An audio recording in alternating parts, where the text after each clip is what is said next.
Now I'm very pleased to welcome back the co-host of the Deep Dive podcast, as well as the director of content at Betsperts, and Mr. Andy Molitor from Betsperts.com. You can follow Andy at AndyMSFW on X, formerly known as Twitter. Andy, yeah. So we're here, man. Twitter has changed and football's back. How you doing? Yeah, I spent too long on that. I spent a long time finding a Chrome extension that turns my X tab and makes it say Twitter still.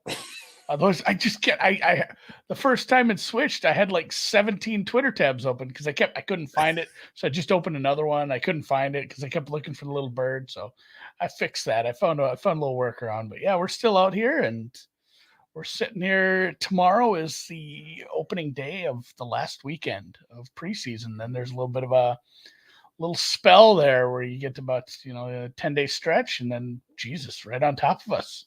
Chiefs Lions Thursday night football should be fun.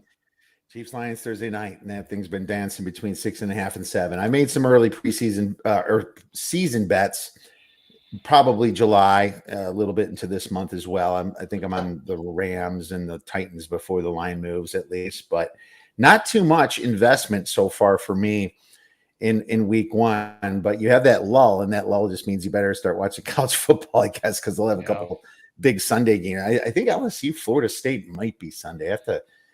One of them is a big game on Sunday. I'll have to relook at that, but that's kind of like the advertisement for college football is this little lull here. But it's interesting because the NFL, they're still injuring people, and the preseason went down to 4 from 4 to 3, and I still see a ton of injuries. I'm like, well, these are happening in practice because they almost feel like they're pushing practice harder. Andy, yeah, it feels like the volume of them seems as high, if not higher. But I think I don't think there's actually any signal or any reason. I think we've just been lucky. We haven't had it seems like there's usually a rash of 6 guys tore their ACLs this week, like that every preseason. It feels like we've been a little luckier in that regard with the running back in Miami, and there's been a few of those where it's like, oh, it's just it's minor, it's just week to week. Like instead of in previous seasons, we've had a lot of those preseason non-contact, blow a knee out, never gets to play. Obviously, the Burrow thing stunk because that guy just is apparently never going to get a normal preseason. But even a lot of the injuries are trending in the right ways, unless you're the Bears offensive line, I guess. Yeah. I mean, the Bears offensive line for sure. That's a little nerve-wracking. We have our first mini cluster injury already.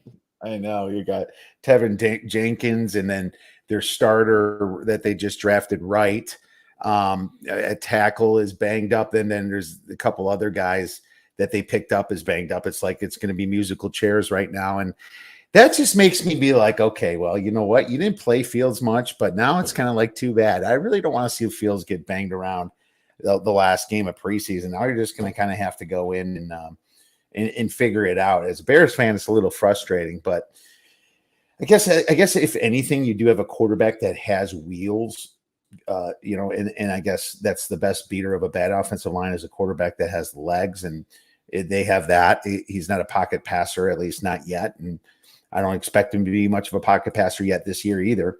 But the injuries are crazy. But what's funny is Trey Lance finally is not injured, and he just got demoted anyway because he finally played enough time to realize that he's not better than Sam Darnold, man.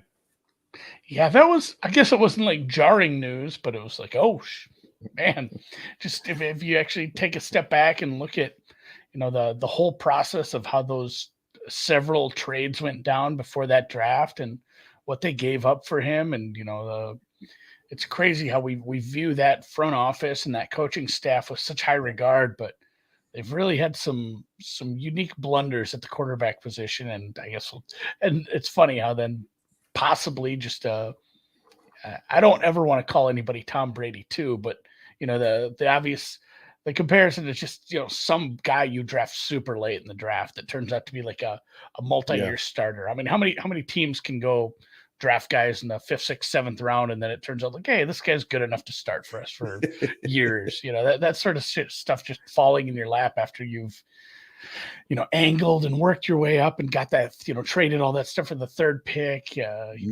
Obviously did what you did to Jimmy G. I don't know how he put up with kind of how they they treated him, I suppose, but it's unique I because mean, I don't know that the fact that Darnold is in front of him that's the jarring part. It's like, oh, I watched that guy play. Darnold's had some good preseason performances, I guess, if I even remember back to the Jets in Carolina a little bit. But I mean, you can't, when it comes to the real game, I don't know if he can do it. And hopefully he won't have to. But I think the sample size is just still way too low on Purdy, who had the easiest part of the Niners schedule coming into last year. It's not like they faced anybody. I think the Giants, the Seattle twice, Arizona a couple times. It's like, seriously, that's what his last 7 games. Like, you see who they played. Now they did play the Cowboys and they only put up 19 points. It was enough to win the game, but it's like, you put up 19 points, pal. Purdy's got a lot to prove. That I find a couple things just mind blowing. I'm actually almost proud of John Lynch and Shanahan to finally give up on Lance, and they're probably going to owe him some more money from rookie guarantees and it's being such a high pick.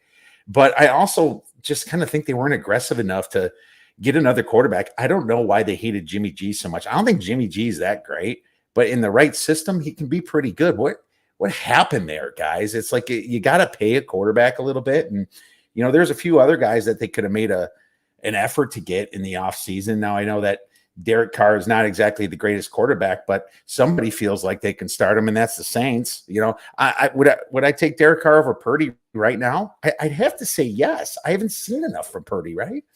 Yeah. No, I mean, the good points that you make, and that's kind of the knocks, is like it was an easy schedule. It was a really good team around him, but it'll be interesting to see what we do with a full preseason to prepare with, that coaching staff and, all the pieces he still has around him. If they can we can make this work. We can turn this into a successful team, regardless of who's at quarterback. And, I think the biggest dog on Shanahan over that whole stretch, and his record isn't that great. If you look at it, they've made the playoffs a bunch, they made the Super Bowl, but they've had some bad years. And a lot of this, they've had really, really tough injury luck, huge, seasons where there's been 3-4 different cluster injuries. So it's always hard for me to figure out the Niners. I think honestly, I struggle with that whole division.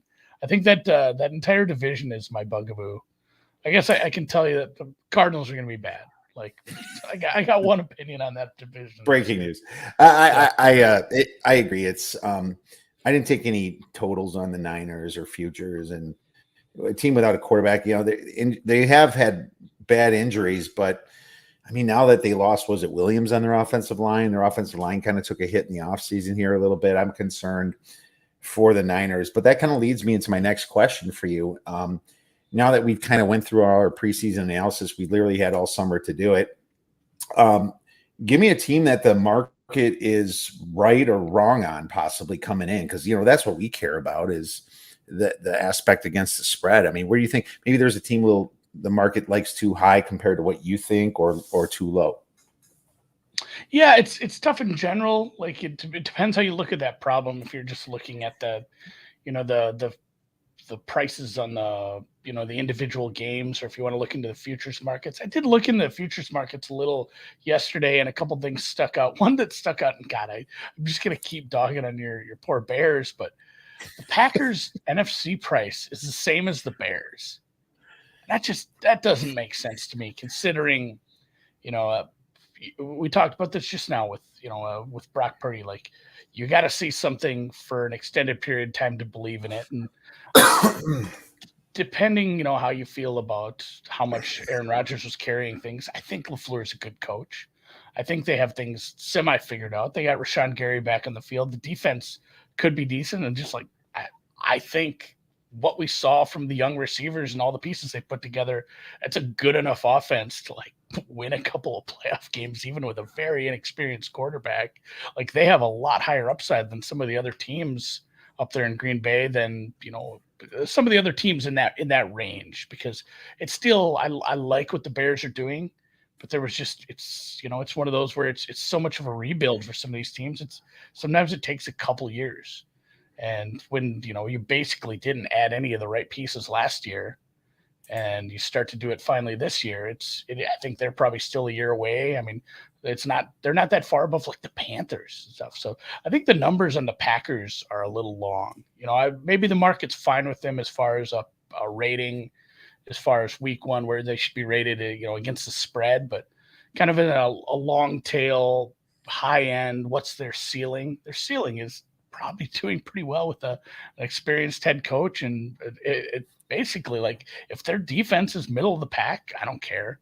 Like, defenses don't win championships. It's just not how the league works anymore. You just can't be horrible on defense. Basically, what you need to do and put together a good offense. They've got 3 young receivers that I like. They got a tight end that I've fallen in love with at this point, and Love has kind of passed the smell test so far in preseason. He's just gonna fall on his face, and I'm gonna look silly. But Musgrave? I mean, yeah. Oh yeah, I love Musgrave. Actually, I like both tight ends they drafted, but just some of the stuff from him, some of the college clips I was watching preseason and over the summer. Like, he's just, it's the Kelsey body. He has like the exact same size.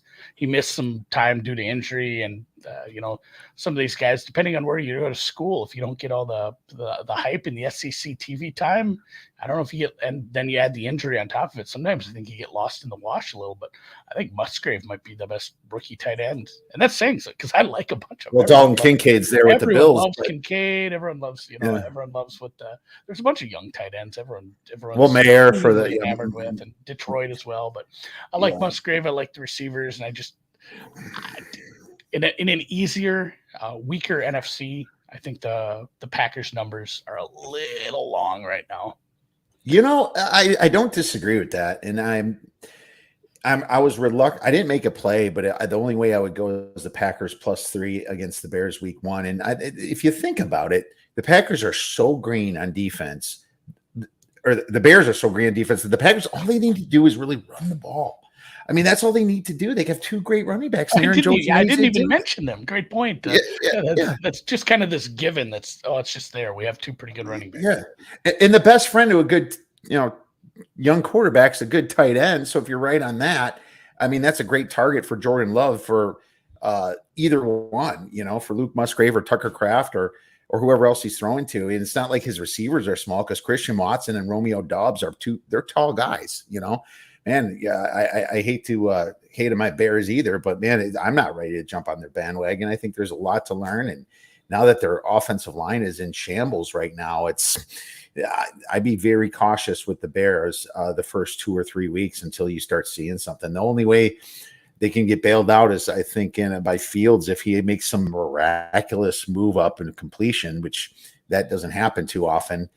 Or his wheels are just so amazing. He's running for 150 to 200 yards. That's the only way I could see them here. This could be a play for me. And, I'm guessing it's going to hit 2.5 if sharp guys like you keep talking about it. So we'll see how this goes. I looked a little at that week 1 too, and it's just kind of been every day these updates on the Bears offensive line. And you got to remind yourself, like, there's a full 2 weeks yet. There's a lot of time to get some of these guys healthy. But if that stuff drags itself into the season, I'm going to be personally annoyed. I won't have any like Bears, I don't have Bears fandom or futures. I just would like to see if Justin Fields is good or not. And it's impossible to evaluate when, we don't have the offensive line and we haven't had the skill position weapons on the outside. And we're starting to get there, but it's going to be annoying if we run into another year where it's like, man, do we really know if Fields is good or not? It was hard to tell. It was playing with backup offensive linemen, and maybe, you lose one of these receivers for any spell of time. It's going to just right back at square one in year 3. Well, let's pivot to a team that I think I haven't really been convinced by much in the preseason so far, because my thoughts have there's nothing that jarred me to move a power rating really either. But if there is one that would, it might be Carolina making them worse. It's not like I knew a lot about Bryce Young I knew Alabama #1 pick, stud when it comes to playing with 5-star players, but man, he didn't look so good at Carolina so far. And maybe it's because, practices are less than they used to be with the players, obviously putting in their complaints over the years, and then them adjusting, the NFL adjusting, giving them less practices. I don't know if that plays into it, but I would expect when I'm seeing Bryce Young play a large portion of this game for them to do something, but he didn't. And as a matter of fact, they didn't score until the last third, probably fourth quarter of that last preseason game, and Bryce Young wasn't even the guy in there. So I'm concerned for them, and it's I don't know. It's not like making me completely in fade mode yet, but I'm sure it would certainly talk me off of backing them a little bit more into week one, Andy. So I don't move a lot from preseason, but if there was one team that is concerning to me besides the Bears, like you already mentioned, it'd be the Panthers. Yeah, my only trepidation on them is just some unknowns in the coaching. You got to, I think everyone likes what they did with the defensive coaching hire, but is it Thomas? It just has such an innocuous name, Thomas Brown.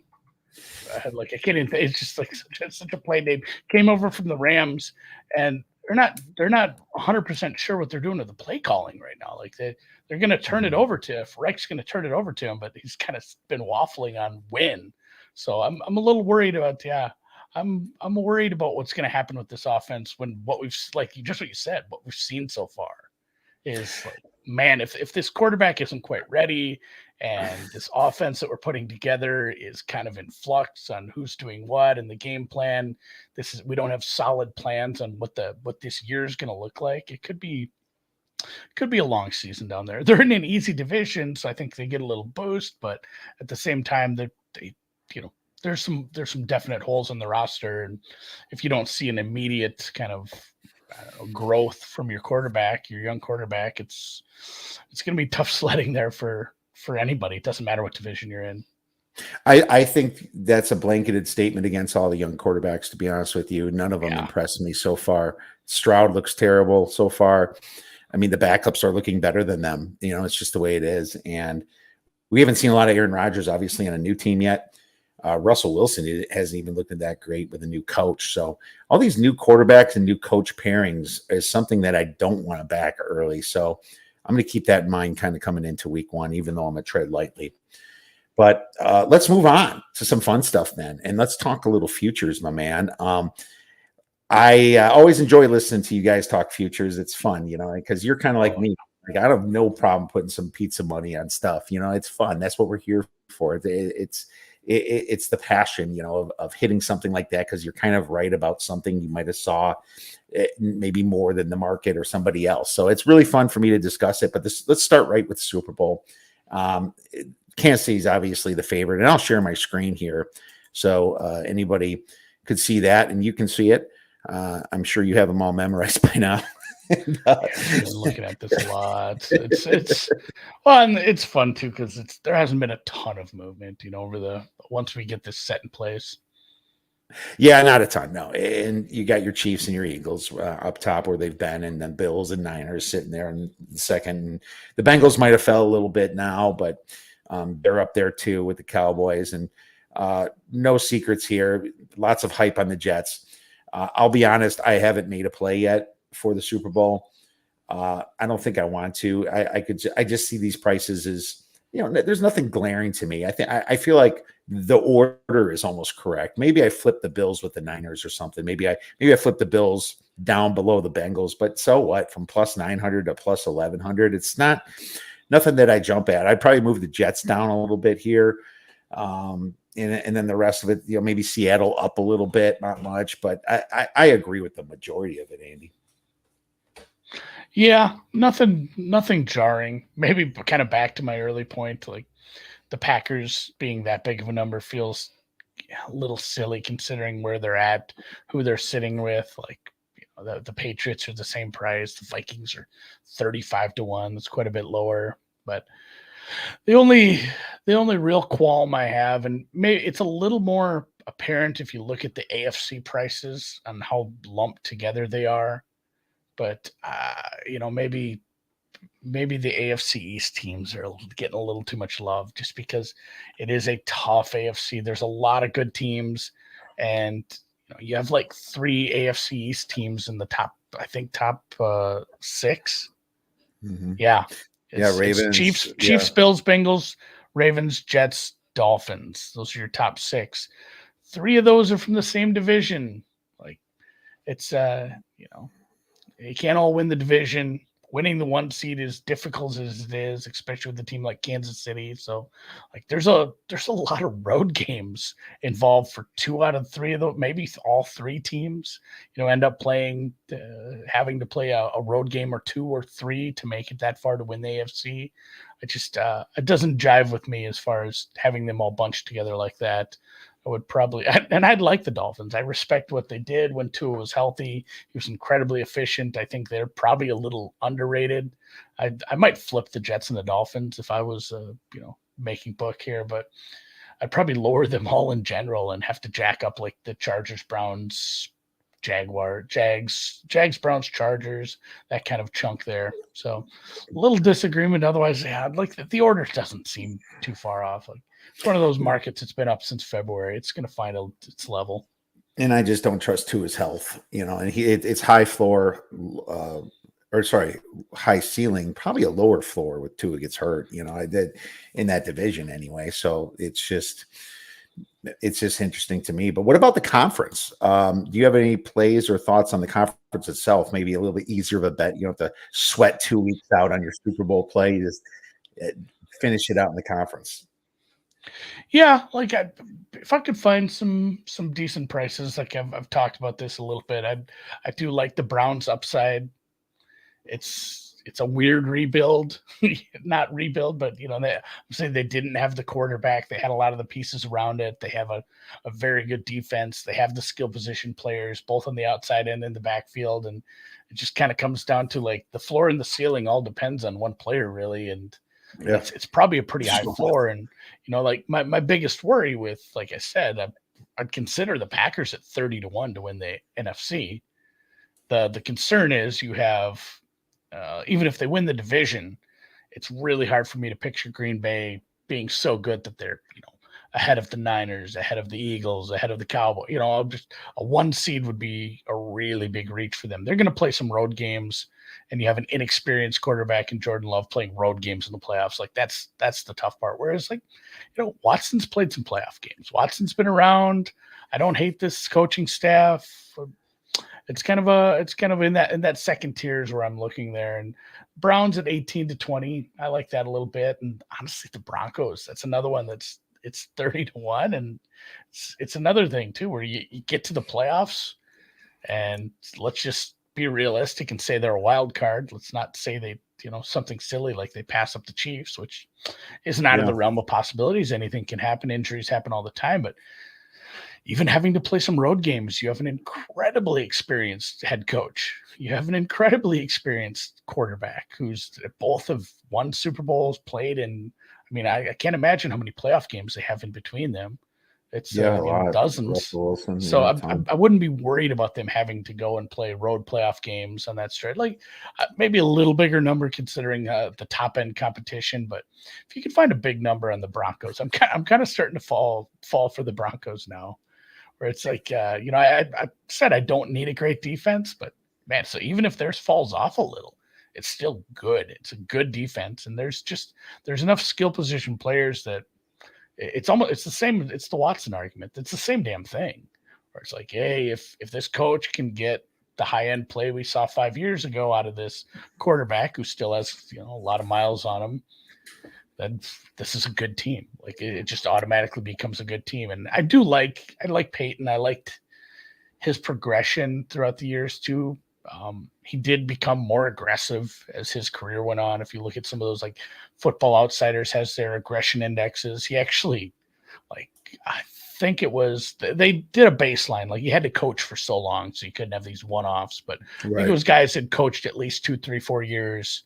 And they went back all the way into their database in the 80s and looked at like aggressiveness indexes. And Sean Payton was top 10, like overall for all the coaches. Like he definitely has become, we didn't see him for a year or two here, but he has become a little more in tune with the aggressive nature on 4th down calls and some of the in-game stuff, which, outside of Russell Wilson last year, the biggest problem was the in-game stuff was, Hackett just making a mess of these end of game situations or even the middle of the game. There was all kinds of, honest lunacy that was coming out of the coaching decisions there. So I feel like the stability that you have there and what's on that roster, they have a good shot to have a high ceiling. Yeah, I mean, I see that. It's funny. You picked the Browns, which I like the upside of the quarterback, Deshaun Watson, more than Russell Wilson. But the coach, I'd take the Denver side. It's like which side can kind of gel together. It's interesting because I don't like Stefanski personally, but I see what you're saying. One thing I do think is that the Saints at 12-1 and for to win the conferences, they're kind of being priced based on their schedule. And almost like if Sean Payton's there, I'm not high on the Saints. I think this could be a team coming in a little bit overrated.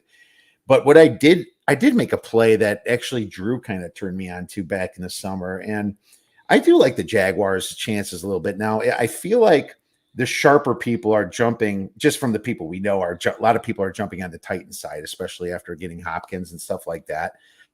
But I just think Doug Peterson is an underrated coach, and he seems to he's a Super Bowl winning coach, and you got Trevor Lawrence that just seems like the kind of kid that every dad wants. I mean, just football, hard, nice to the media, respectable kind of kid. And they did have some fortunate things happen after some misfortunate things happened last year. And they won their division last year. And I just feel like that division could give you, look at how bad the Texans is. I think the Colts are, not far behind them. I think that could be an easy division to win. Now, the problem with Jacksonville is they do get the first place schedule, getting you Bengals and Chiefs and stuff like that. But if Drew's argument, like he said, just having the easier schedule based upon the division might just kind of catapult them into the one spot in the AFC where you have a hangover with the Chiefs. You have the Bengals, who has some issues now, right now. You have the Bills, who lost some pieces, and people are starting to figure them out. I almost think that maybe they have the easiest path, and that way you can hedge out of it when come the AFC Championship. How many games is that, right? One game you got to play if you get the bye. You got to play one game, and then you're in the AFC Championship game. So I took them at the 16 or 18-1 for what it was. It's down to 14-1. But I agree. Yeah, I was going to say some money came in on that. I know I wanted to look at them and find like an entry point early in the season, but they have such a weird roller coaster of a schedule where it's like, oh, here's a really easy team. Oh, here's the Chiefs. Here's another easy team, and then here's the Bills, and then a couple one. Oh, here's the Niners. There's not like this nice soft stretch for them. It's kind of a goofy schedule, but yeah, I like that. I like the just speaking of that aggressiveness index. Doug Peterson's always high on that. He's a forward thinking coach. There's some people made some cases against it, saying like, hey, they took a big leap forward and it still wasn't quite there. And some of that is just, you hit your head on the ceiling and you look through that and you got the Chiefs and the Bills still, and there's just some really, really good teams. Like you could reach your potential and still just like, this is still like the fourth best team in the AFC. But I'm interested to see what we do with another year with Peterson and Lawrence together. If we can take that one like little extra step where it's like, hey, we have a top five, because that's what it's going to take, like to win in the AFC. It's like we have a top five quarterback now. He's corrected the little things. The reads are all there. The pre-snap stuff is perfect. Like he's matured into a true like field general or whatever cliche you want to use. No, that makes sense. And Peterson only way up with a good quarterback. You're right. You can make an argument, just like you said, with the NFC side, the Eagles, the Niners, the Cowboys. It's hard to get past that block, and it's hard to get past the Chiefs and the Bengals and the Bills. And you can even throw the Chargers in there if they get their heads out of their asses. Anything can happen with them as well. No, good stuff. Let's move on to some awards then. And this is always fun because it's all speculative. A lot of these are voted on by the media, which I had a beef with last year, and I'll get into that later. But we'll start with MVP, and no surprise, the favorite Mahomes should be the favorite. He's plus 600. He's 6-1, and you got Joe Burrow there at 7.5-1, Josh Allen 8.5-1, Jalen Hurts 11-1. Herbert 12-1, Jackson 15-1. Jackson's moved down a little bit. Looks like money came on him a little bit. And then you got your, Lawrences and Rodgers and Fields and Tuas. And, this, I think the order is pretty close to correct, but I did put a little bit of money on one, and I want to see if I match up. What are your thoughts on this? Yeah, well, there was also, the narrative of the voters want to reward the good teams, and they didn't reward the Eagles last year with any award. So I thought I wanted to get some Jalen Hurts. Drew kind of talked me out of it, talked me more into Jalen Hurts Offensive Player of the Year, which I did end up taking a little on that. But yeah, the same thing with Lamar. Like, I went looking for Lamar, hoping for a better price, and that has gotten beat down. I think some of that is probably they got some receivers. They got things seem to be copacetic there between him and ownership. And Zay Flowers looks good. Like, this might be another fun offense like we saw a couple of years ago. But just looking at the current numbers, it's tough to go too far down on this. It doesn't seem like you end up with that many long shots. Obviously, the Lamar Jackson thing, we just never saw it coming. I struggle to bet into a whole lot of these because the prices just aren't big enough. Like, I can see the Cowboys blossoming. They just have so many good pieces on that roster. That offense is good. If Dak's healthy, he could have a heck of a year. It's just at 22, it's probably not a big enough number for me because just looking at those top three, you have to have such an amazing year, both from a standpoint of individual counting stats and team success, to dissuade the voters from voting for Mahomes or Burrow or Josh Allen or probably Jalen Hurts at this point. So it's hard for me to really like too much in this market at all. I've steered pretty clear of this so far. I think I'm going to be adding some stuff in season, depending on kind of the flow. I'd be interested to hear who you'd taken so far. Well, in this one's a small play, but I decided to go with Joe Burrow, and I feel like public. Well, no, I think that's kind of where I was at. It's like it's got one of the top three guys. Like, you look at those prices, and it's not 100 to 1, so it's not exciting, but go give me an 8-1 baseball winner today. It's just it's still a decent hit if it catches.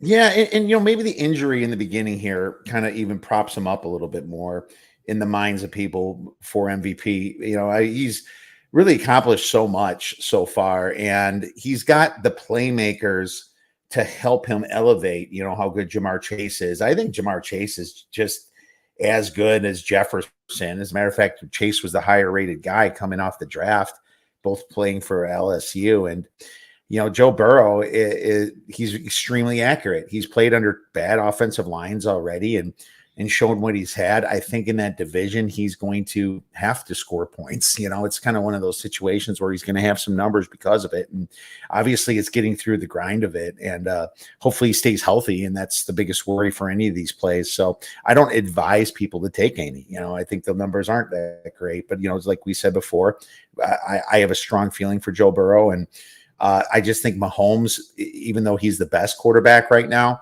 I think that it's just after Super Bowl year where he doesn't have to do a lot. Maybe he slides into the playoffs with 10 or 11 wins and then he works his magic, because it's almost like with the NFL adding schedules and stuff like that, it almost feels like it turns a little bit NBA-ish, where it's like, just get through the regular season, get enough to get in the playoffs, then, put your foot down. I almost feel like I'm not saying it's as bad as basketball, because obviously home field in football with one game is a lot bigger than 7 in basketball, but it just kind of feels like that hangover year. So I took a shot, and we'll see what happens. It's going to be fun to watch, though, Andy.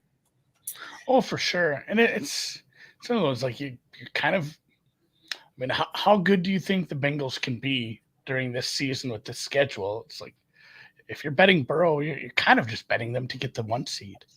Yeah, and like you said, if there is a case of, hey, we're the Chiefs, we want to repeat, we don't have to show everything all season. We got to get to the playoffs healthy. We got to get back. We can win. We can beat any of these top teams. We know we can.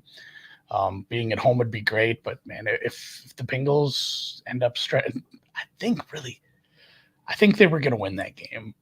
The DeMar Hamlin. They were going to win. I was on. They looked. I get it. It was a few minutes action, but they looked sharp, and Man, I was on the I think they Bengals, would have had but the 1 seed. I think that the path was they there would for have had them the to one get the seed. 1 seed. Yeah. So I 100% agree with you. I was on the Bengals.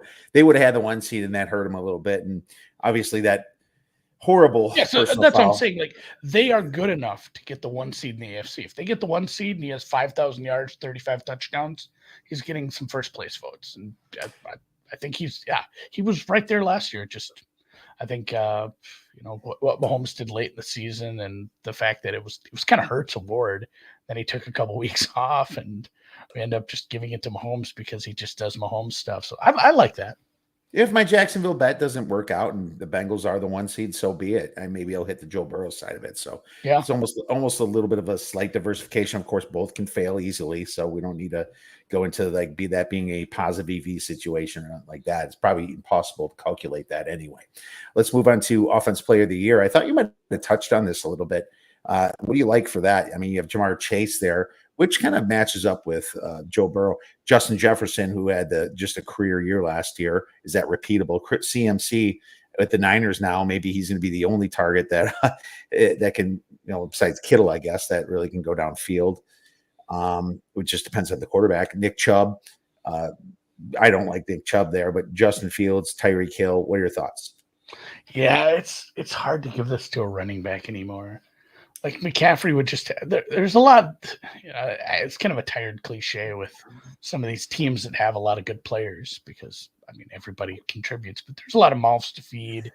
It's hard for him to really set himself apart with some of these counting stats. I think I might be just burnt on some of this Miami stuff. Drew talked me into the jail. Like I said, Drew talked me into the Jalen Hurts bet. The number is just a little big. He got an even bigger number. Like he's capable of getting close to like the Lamar MVP season numbers because it's a good offense. It's a good, a good play, just kind of a good scheme for him. I know they lost their offensive coordinator, but if we can continue, his growth, his progression, like he's kind of in this conversation. He's probably in both conversations again.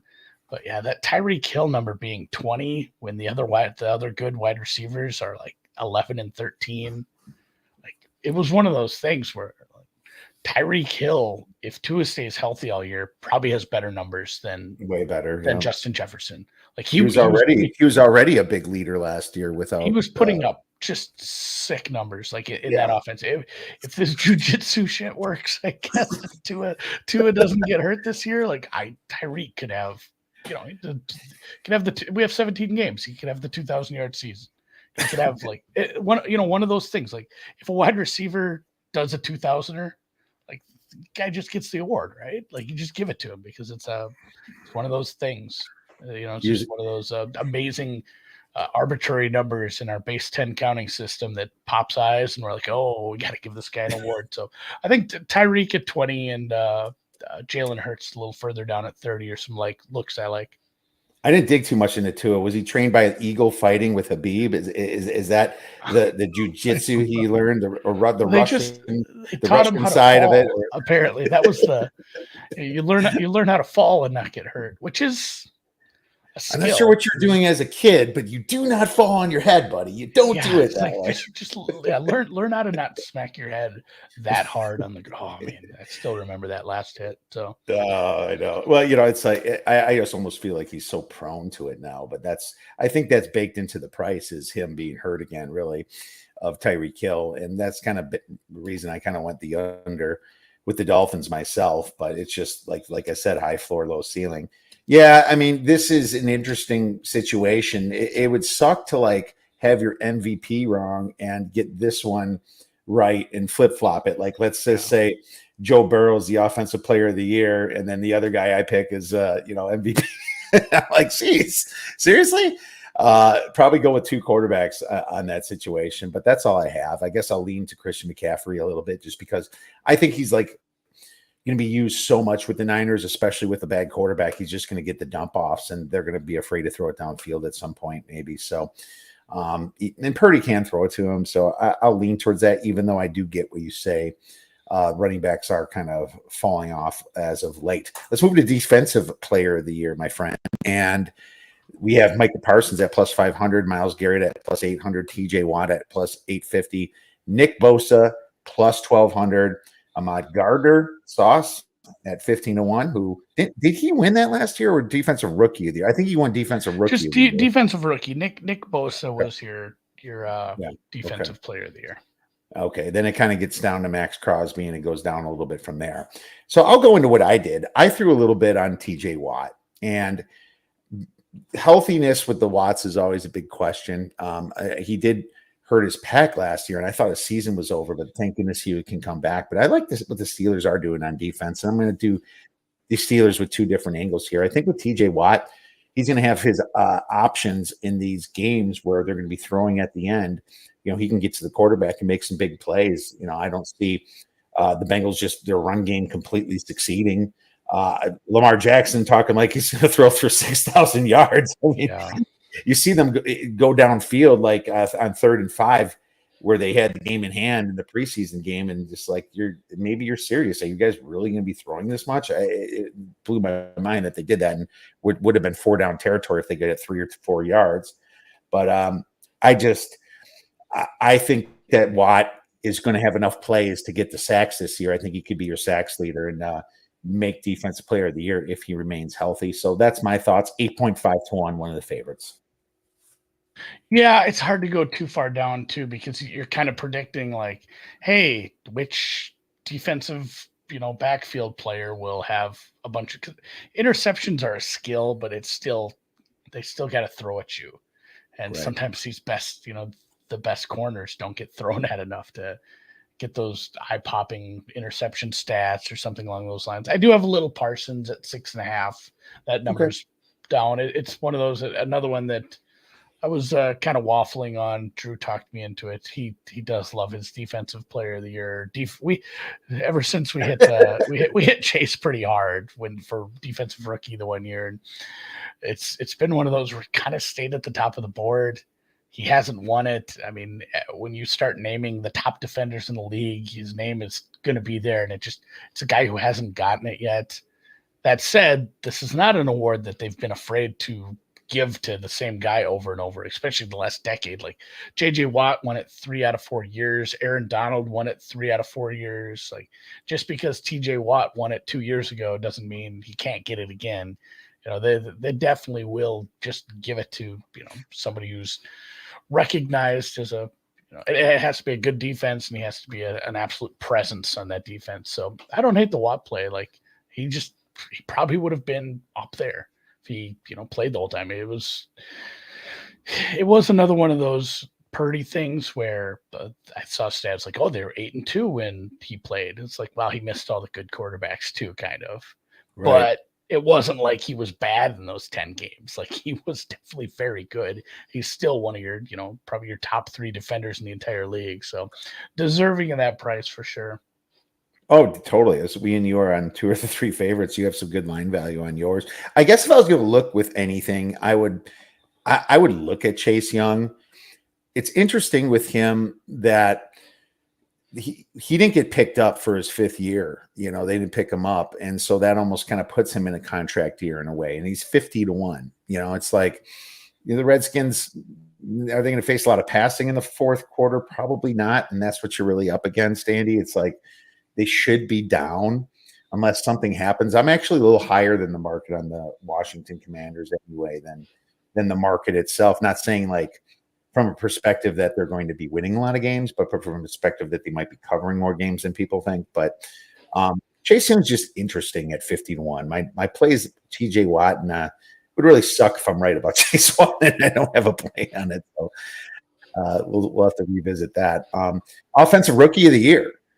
So this is interesting. Bijan Robinson here is the leader, and he's at 2.75 to 1. Man, that's a read. And what they look at is the number 1 rushing offense combined with the best rookie running back, right? And there you go, 2.75 to 1. I wouldn't bet it. But Bryce Young is at plus 500, which seems to make sense in a way. I don't like how they started. As you know, Anthony Richardson 6 to 1, CJ Stroud 8.5 to 1. Then you go to some running backs, Jahmyr Gibbs at 10 to 1, plus 1,000. Jordan Addison, 17-1. Zay Flowers, which is interesting, at 18-1. Jackson Smith and the Jigba, who just hurt his wrist. He's probably missing 2 weeks, the way I think, but 20-1 with Jackson. I'm just going to say that I am not betting Smith and the Jigba just because I've seen him all in the Big Ten, and he's injured all the time. And all of a sudden it happened again. Some guys just have that injury-prone luck, and maybe Jackson Smith the Jigba is a guy that's not going to be playing the whole season, and it could filter into the season as well. So he's not one that I like. Did you take any offensive rookie of the year? I mean, this is one I got probably too involved with in years past, where it's like, oh, here's a rookie wide receiver who's, like a lot of people got on Dobbs at 100-1 and stuff early in the preseason last year, and I had a few of those. I had, I didn't have any luck with those prices, obviously, with the wide receivers, but I think this is another one where it's a wait and see kind of market for me, because it's like, yeah, it's probably the top four. Like, what are the odds that all three of these quarterbacks are just unusable? Like for these teams, right. It feels like there's just, when you have three quarterbacks that are probably all starting week one, they're probably going to get 17 starts.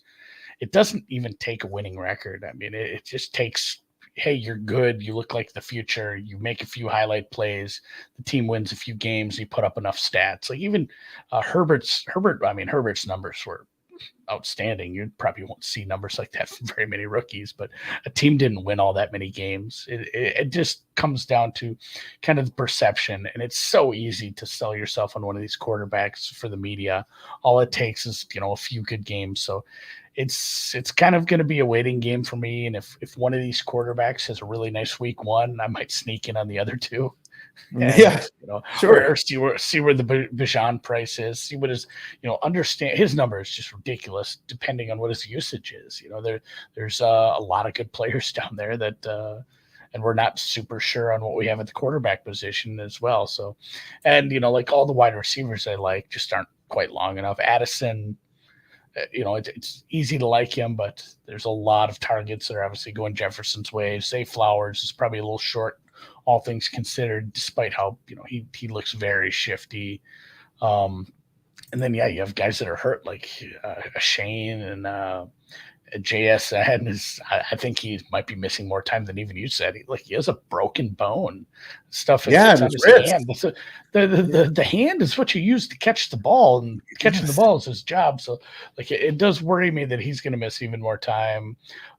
Hyatt probably isn't in the kind of offense where he's going to get super high usage compared to what they want to do. And then you start looking like, what are the odds we're giving this to a tight end? I know the tight end position has changed a lot since the mid 90s when I started watching football, but like Dalton Kincaid at 40-1, it just feels like burning money. As much as I love the guy, we're not giving a tight end this award over Bijan and three quarterbacks. So it's going to be a wait and see for me. It's all over the place for me. And I do remember that Purdy made a pretty good case for it last year, playing 6-7 games when he came in. And that makes me almost think that, wow, Jimmy Garoppolo, I liked him with a great coach, but I'm not sure McDaniels is a great coach. And I think that there's a chance he could lose his job to a kid that's looking really good in the preseason, Aiden O'Connell. And if that happens, of course, it all sets itself up. Now you have to understand the Raiders are still bad, but the Raiders are going to be throwing it a lot. And all of their games are probably going to be stuck throwing the ball. I mean, they would love to, run the ball as much as possible with that stud running back over there. But the problem is, let's face it, they're going against the Chargers, the Kansas City Chiefs, and the Denver Broncos team. It's, maybe O'Connell does get the starting position. He's just been the Raiders look like, and it's so funny. You don't take that from much from the preseason, but at least you see the kid perform. And he could start. Looks good. Yeah, 100-1. That's 100-1 through few bucks is what I'm thinking. 100-1. I wasn't even that big on him at Purdue, but I'll tell you this: under Jeff Brom, he certainly threw the ball a ton, and maybe that's kind of prepared him a little bit. And he could do a lot worse. I mean, let's name the other the other rookie quarterbacks, like CJ Stroud 8-1, Bryce Young. well, I mean, 5 just CJ Stroud is like who's your wide receiver one down there? Yeah, that it's Yeah, it's a mess. Like they're it's a total mess. I'm trying to Richardson. Richardson's got Pittman, but he's very raw, and I don't know if we're going to see an explosive passing game.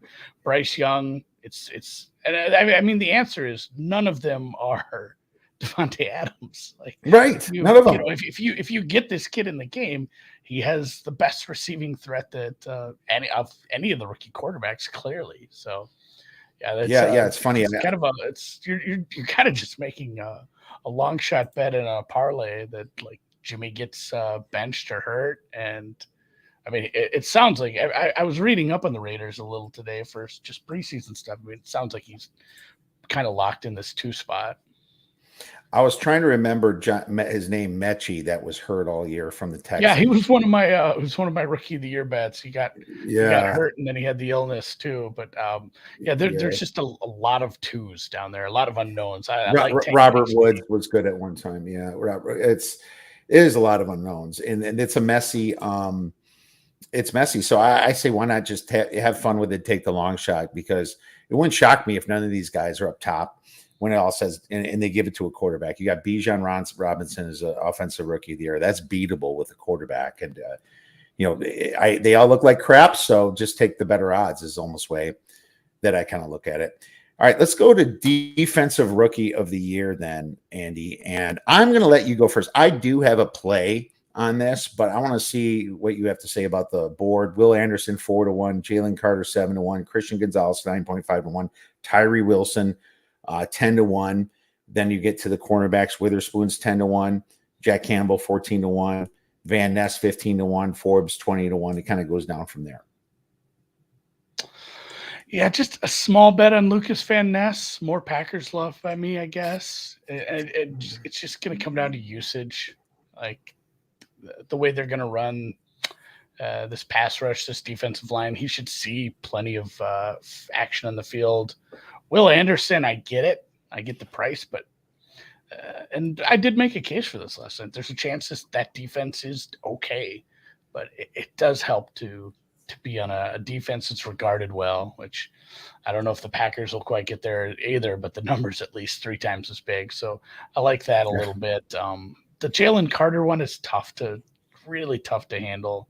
I know they lost some pieces and they're backfilling, but that's just such a group effort. You know, when you talk about the Eagles and you talk about how that offense or that defense operates, like I don't know if he's going to set himself apart. So they're loaded. They're loaded on defense, and I was just going to put their depth chart here.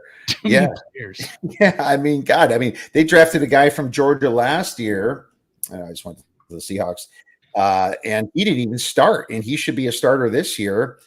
Just trying to space his name until the season starts. It is Jordan Davis. Jordan Davis is still he's slotted behind Jalen Carter on ESPN anyway. I think this is just going to be a pure rotation, and that's how they do it. And that's how you should do it, because they get tired. I want you to go all out for 1 or 2 plays in a row. Then I'm going to put the other guy in. He can go out for 1 or 2 plays in a row. I like how they do that. It's Fletcher Cox is getting a little long in the tooth over here though. So that's for sure. But my play is going to be with Joey Porter Jr. at 5-1. And why not? Because Sauce Gardner got it last year, I guess. But I just think with that Steeler defense, I like what he's done in the preseason so far. And I like the pass rush that the Steelers have. And it's going to be a tough division. Lamar's not afraid to throw interceptions. Joe Burrow will throw a few interceptions. And so will Deshaun Watson. If they're trying to win games, they're going to be in it. And Joey Porter, lots of talent, and the blood runs from his dad, who was a great football player in the NFL himself, right? So I do like Spoon a lot too for Seattle, Witherspoon, but his price is just way lower than Joey Porter. So I just kind of like that distance here at 25-1 or 10-1. It's a massive difference, 15-1 difference. So I put a little bit on Joey Porter, Andy. Yeah, the other one I looked at, and I'd want a little bigger price, and I need to understand a little more about the rotation and how much we're going to see him. But Will McDonald, the 4th for the Jets, I don't know. Maybe I'm just Maybe I'm just convinced now that the Jets have figured out drafting. Like they broke drafting and they figured out because like they picked a center. He looks good in preseason so far. The backup running back that they got, whose name is Israel something long name. He's kind of looked okay. Like everybody they've got. Obviously, last year they had essentially 3 rookies of the year on their team because Brees would have won it had he not gotten hurt. So I don't know. It's just a case of they've gotten really good at talent evaluation up and down the board. So I liked what I saw in obviously limited time from him in preseason so far, but he gets off blocks quick. He gets off the line quick. He had a couple of pressures. He had a quarterback hit. So I do like Will McDonald a little. I'd hunt around, see if there's like a 25. He's kind of in that same range, the Cansey Porter range. Okay. Well, yeah, maybe Will McDonald takes care of it. I think he's from Iowa State, if I remember properly. Yeah. Yeah. And so I'm worried he's a gambler. Everybody at those Iowa schools is in trouble. I'm worried he's just going to come up tomorrow. He's got like 10 paperhead accounts. Yeah, you never know, but it's the NFL. People shine where they're not supposed to. I know he was rated pretty high, and he had some good numbers, combine type numbers. So I like where he head's at on that. So that's great for McDonald. He was an outside linebacker, and he can certainly rush the passer, and that's what you're really looking for here. So I like that.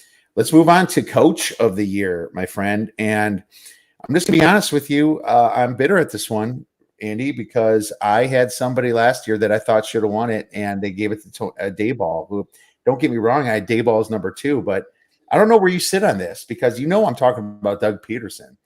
And I think I had 20-1 on him, a really nice number. And not only was his win total a hair under what the Giants was, he won his division. Now, of course, it was an easier division, but he still won his division. They looked a little bit better in the playoffs. They won their first game. Then they didn't get destroyed the second game against Kansas City. They were in that game until they fumbled the ball, about to score a touchdown. They fumbled it. I personally thought it should have went to Doug Peterson. I know he's won it in the past. I think he's won in the past. Either one. Yeah, he won Coach of the Year that year. He won the Super Bowl, I'm pretty sure. But I was like, I almost felt robbed, and it pissed me off. And then you think about the New York media voting this, and they give it to the Giants guy, so I can throw all kinds of conspiracy crap at you. But that's why I'm bitterly not betting it this year, my friend. Yeah, I know. I thought Sirianni should have won it for the same reasons as you. I had a nice ticket on it. It was the same kind of thing with the Hurts. It's when they missing their quarterback, played some bad football for 2 weeks at the end of the season. That's the worst time to be doing that for this voting sort of stuff. That's tough. I did make a case, and granted, I'm gonna have to look how long ago this was. This was a 13-1 I found sitting at Caesars. Was Eberflus. It's one of the favorites.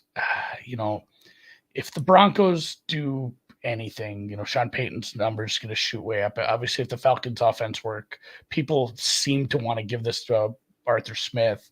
If the Packers go off without a hitch, all the top names have all these cases for their numbers to come way down. Mike McDaniel and Doug Peterson, I think, are a little long as well at 18 and 20-1. But Eberflus just has this huge advantage to, take a middling season here and turn it into something like Coach of the Year because they won 3 games. That's the biggest part for me. That's the hugest part of the equation is they didn't win any games last year. So it's such a stupid, lazy, easy narrative, but man, they won 3 games. It's like, oh man, they're a 9-win team. They just missed the playoffs or they just made it into the wild card. And it doesn't matter if they go in the wild card and the Niners beat them by 50. It's like, man, this team won 3 games last year. And it's such a big thing for Coach of the Year to have this big improvement from the year before. Sirianni and Daboll had I believe a 5 or 6 game improvement from the year before. It's so hard. It's just so hard for some of these teams that had a fair amount of wins. So it's careful what you wish for, because Jacksonville, I thought in 2021, this is the case I made for them. They won 3 games in 2021. And so like everyone was agreeing with me on the show. I remember Will Hill, a couple guys were like, oh, if the Jaguars sniff the playoffs, this reward's going to him. I mean, they went from 3 wins to winning their division. And so now you just totally twisted a dagger at me, buddy. I know it's tough because one, we might just end up like last year where it's like, hey, there's 3 or 4 good candidates. Like Shanahan's name should have been in the mix for what he did with, a bad mix of quarterbacks. Honestly, I agree. Pete Carroll was like in a down year. Pete Carroll might win this award. So I think it might be another case of just there's a bunch of guys in the mix. And if the Bears win 8-9 games on the back of a nice step forward from this offense, even if it's not that good of a team, he's going to get a lot of looks because he took this young quarterback. He advanced him, even if a lot of it was maybe Luke Getsy, and this team was so bad. This was a number 1 pick last season, and now they're in the playoffs. Like that's why the number is where it is. I don't know if I truly believe in the Bears, but that's just such an advantage to have is to win 3 games like that last year. Well, I'll be rooting for you, Andy. I hope you win this because I would like my Bears to possibly sniff the playoffs this year, and it would be nice. I'm not a big believer in Eberflus yet. I think the jury is completely out on him, and we're just kind of hoping that Justin Fields gets this award for him because it would be him and the talent that they brought over on receiver and possibly linebackers, and they would need some draft picks to hit it as well. And so let's hope a somewhat easier schedule, helps Eberflus because you do want to look at some schedules too. And when you're making this decision, but as far as what happened last year, I'm going to take 1 year off. Moving on to comeback player of the year. I mean, and everyone's saying this, is it not DeMar Hamlin's already at minus 285? Number got up to minus 1,000 at places, when it came up. And I think that's too far because it's too far. Yeah. Minus 100 is too far. What if he gets injured the first game? I mean, you're almost betting right now at minus 285 that he's going to have a healthy season. We can turn his ankle. I mean, it's like seriously minus 285 for comeback player of the year. No thanks. I think if he plays most of the season, they'll probably give it to him because of how serious that was, or they stopped an NFL game, which they just stopped another game in preseason, by the way. But if I didn't play this, I couldn't take Hamlin. If I took one, it would probably be Russell Wilson at 20-1, which is the third favorite. Well, second favorite because Tua and Russ are both 20-1. Russ had such a poor year last year. Now he has a good coach, and he can just kind of ride on the curtails of his defense right now. And dink and dunk a little bit, look good, take care of the ball, don't intercept it. This could be a good play here. Lamar Jackson at 25-1 comeback player of the year. I don't know about that. He played most of the season last year. Maybe you can count that, but the problem is the definition, Randy. A lot of people say, well, comeback player of the year, if you come back from sucking, you win it. And then people say, no, you have to come back from injury. And nobody knows the answer. That was the case against Geno. It's like, what is he coming back from? Sucking for 7 years? Well, it's hard because there's not a strong definition, but yeah, Hamlin is the third safety. He's backup on the depth chart right now. We'll see how much playing time he gets and how much that fades. Kind of in the same vein though, like I mentioned with Mechie, he had the health scare, didn't play his rookie year. Who knows who's the wide receiver one. If he has a good season down there, he's live. I don't think that number's big enough for me to tickle, but yeah, like you said, it's for me, it's Russell Wilson or Breece Hall.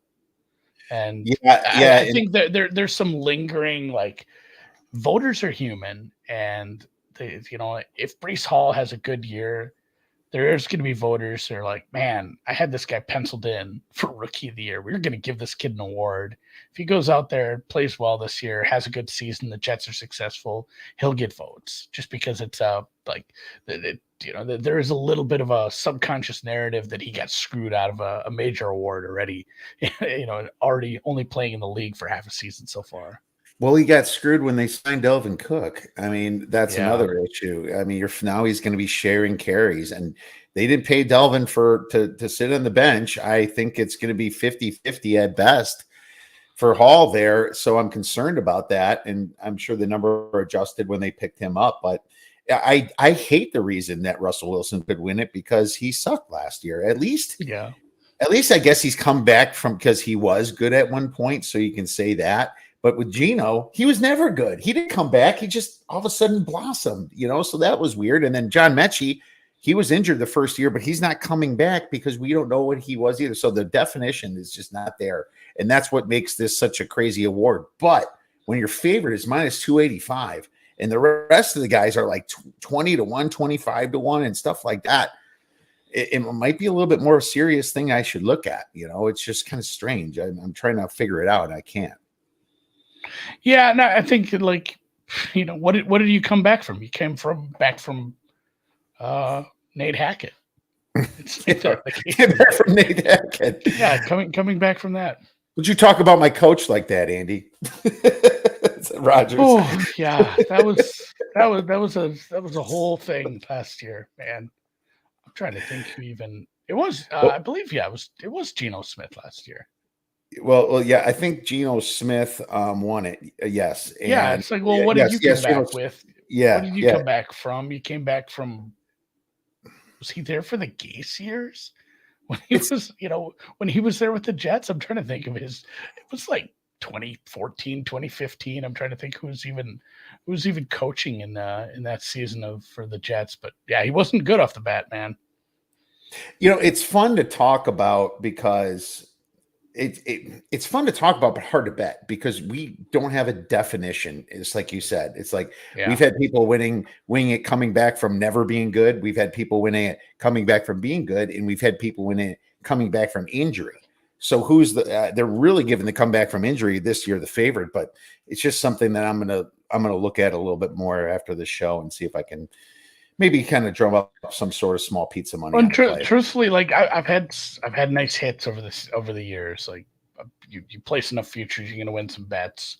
I had a nice little Justin Jefferson 25 to 1 last year.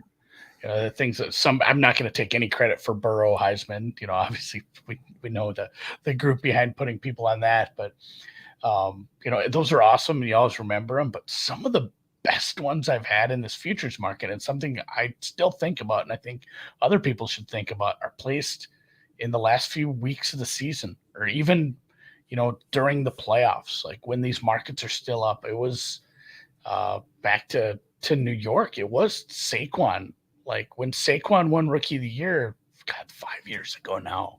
There was I think it was him and Baker, or there was like a 3-way race really, and it became kind of apparent that it was really leaning towards him, and he was still plus money, and it was just like, well, how much will you take on this, I guess? And the same thing with a lot of people. Once it became apparent, like, oh, Mahomes is the favorite now, and there's books still sitting here with plus 250. Like that was one of the bigger hits last year. Was just like, I'm going to empty an account on Mahomes right now. So it doesn't have to be something you solve in August. I think there's always opportunities to add some nice positions as late as, like I said, that Barkley one, that was right before they announced the awards. It was like the week before they still had markets up. Yeah, exactly. What was interesting? There's if you look at DraftKings and other books, Betfred, Circa, there's all kinds of markets here, and Andy and I don't have the time to go into all of these. There's just so much you can bet on. You can bet on every team's situation here. You click on the Atlanta Falcons. Kyle Pitts, 80 plus receiving yards and 3+ individual receiving games at minus 120. There's just all kinds of stuff going on. But what I found interesting is the record ones. I didn't dive into that yet, but it's funny now that this is only the second year with 17 games. It's just interesting to look at. I thought the market was pretty smart on it last year, but I remember Jonathan Taylor being the favorite to break the rushing record, and it wasn't even that great of odds. It was like 3 to 1 or something because the 17th game, the dude got hurt and couldn't even play all year. But it's just interesting that you have some of that stuff. But is there any other thing that you remember playing, whether it be league leaders, rush TDs, receiving yards, TDs, receptions, or any types of team specials? I think one that people might want to dig into a little, and I have a couple bets on, is like exact. I'm trying to think how they phrase this, like how your season ends, exact stage of exit. It's something you Exact see a lot. order? Well, no, like I did some of those too, but like the exact, like Vikings lose in the wild card round. That was one Right. Right. where it's like, Right. man, Okay. the Vikings were overrated. They weren't a 13-win team, but they were still good. Like that was still a playoff team last year. It was a fringe playoff team, and that it didn't matter who won that Giants game. That team was getting just savaged by Philly the next week. That was, and it's like the same situation. Like this team isn't going to get markedly worse, but man, put them up against like a good division winner, or even a good wild card team in like Denver, or excuse me, Dallas. If they finish second in that division, like it feels like they lose in the divisional or the wild card round again. And there was Right. like 350 or something for that. So Sure. like I like those. God, what was the Rush leaders, perfect record. There's one that's kind of weird. You exactas now and try. Yeah, I did make some funny. There was an exacta where I had to vet them. I looked at them both because I like the Broncos. I think we're both kind of in that boat, and it's just really hard to like the Broncos enough to say, "Oh, this team's better than Kansas City," or "This team's going to pass Kansas City and do things." So I looked at those markets for like the exact order. It was like 1-2. And Right. it Right. was, so I wanted to bet Denver to finish second behind Kansas City. And the price for that was plus 330. Okay. But then I looked at the exact forecast, like you just said, and it had Kansas City, Denver, Chargers, Vegas, and Kansas City, Denver, Vegas, Chargers, which are the only two things that can happen if if it goes Kansas City, Denver one. And if you did the math and bet both of those, it was like plus 450 to Okay. Dutch them together instead of the what was it, 330 I said against for just the 1-2. Yeah. So kind of look at the math on that stuff too, because it's not huge, but take advantage. If you're going to make weird bets like that, look at different ways to approach it, because that's a sizable enough difference where you should be, unless the limits are going to get you or something, you should be looking at that as well. Well, yeah, because you just take it and then you look at the other outcomes. You like kind of like when I bet the Kansas City Chiefs at plus 175, and I bet the Chargers at plus 250 last year to win the division. I just blended the odds and I was at plus 112.5. My blended odds plus money to have the Chargers or the Chiefs to win it. Now I wanted the Chiefs to win it the Chargers to win it because I would have got paid more, but I still, sacrificed my unit and got 75 cents to the dollar on, Kansas City. So it was simple. It's like, yes, Well, the what was Chargers. I'm trying to remember, what was the Chargers price last year? It was plus 250, plus 275 in some books. In Kansas City, believe it or not, was plus So 175 it's because everyone was so high on Denver. Denver's win total was 10. That's what drug him down. Yes. I was like, you serious? I'm like, yes, I'll take the Chargers or the Chiefs. I'm betting against the Raiders in Denver to win at plus money. And then you just figured out what your blended odds was, and it worked out great. So I love doing that stuff. And you just got to kind of take the time and look for little nuggets like that. And it seems to work out if you play it right. And sometimes books make some mistakes, and I was able to capitalize on that last year, Andy. But hey, man, we're out of time. But thank you so much for this is fun. this It's a ton of fun talking. It is. Talking NFL with you, getting right up to it here. So I hope you win all your bets this year. Yeah, I hope you win yours, especially your Eberflus bet, man. Make sure you win that one, okay? I'm rooting for you hard. I know you're a Viking fan, kind of. I did say that when there was some uncertainty. I did make the statement that if they signed Jackson when Lamar Jackson was rumored to be moving, I said I'll be a Vikings fan again this year. We'll see. Now it's Trey Lance heading to Minnesota is the rumor. Yep. Trey Lance. Yep, exactly. That would be another mess. Get yourself another Kellen Mond over there. That's exactly what you need. Minnesota Vikings. Hope you win all your bets, Andy. Thanks again. What's up to Bush 1G? And we'll be talking soon, my friend.